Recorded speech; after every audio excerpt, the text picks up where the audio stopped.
This is an ABC-7 Storm Track Weather First Alert.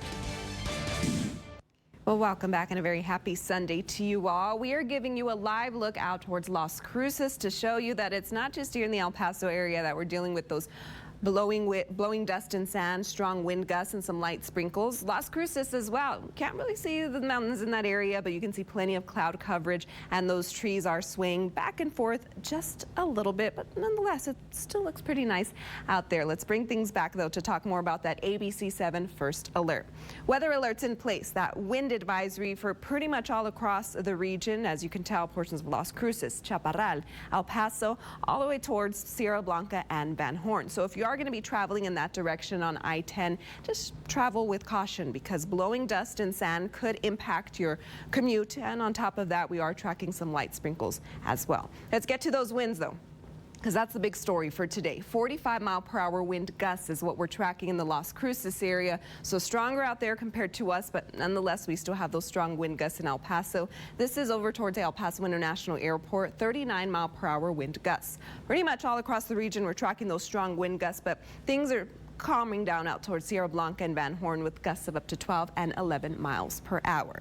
Now, let's take a closer look at when we can expect those winds to calm down just a bit. Not anytime soon. Gusts of up to 45 miles per hour are expected to continue at least up until your 11 o'clock hour. Now, the areas right now that are getting the strongest wind gusts are the east and northeast side of town. I came from the east side, and as I mentioned earlier, my little car was going back and forth, and then we had Brianna Chavez out towards the northeast side of town, and definitely could feel those strong winds and blowing dust and sand. And on top of that, we had some light sprinkles. So the rain isn't much of an impact, but still, if you're going to be traveling out, you're going to get a few sprinkles on your car. You can see towards the El Paso airport is where we are tracking that line of storms that is pushing through.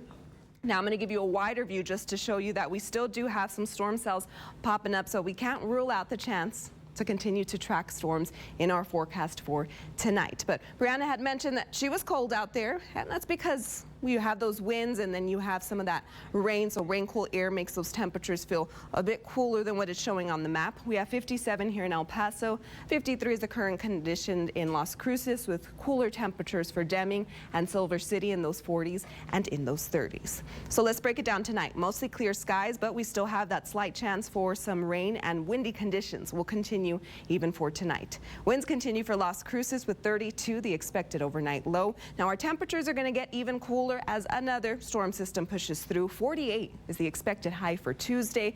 On top of that, even greater chances for storms. We could possibly see a mixture of rain and some snowflakes in our forecast for Tuesday, so we will continue to keep an eye on that forecast. And as our models change, you can always stay up to date by downloading our ABC-7 Storm Track Weather and Traffic app. But for now, we're leaving that first alert in place as those winds will continue Monday and Tuesday, and much colder air is expected for Tuesday. We will dry out by Wednesday and Thursday with much milder temperatures expected by the end of this week.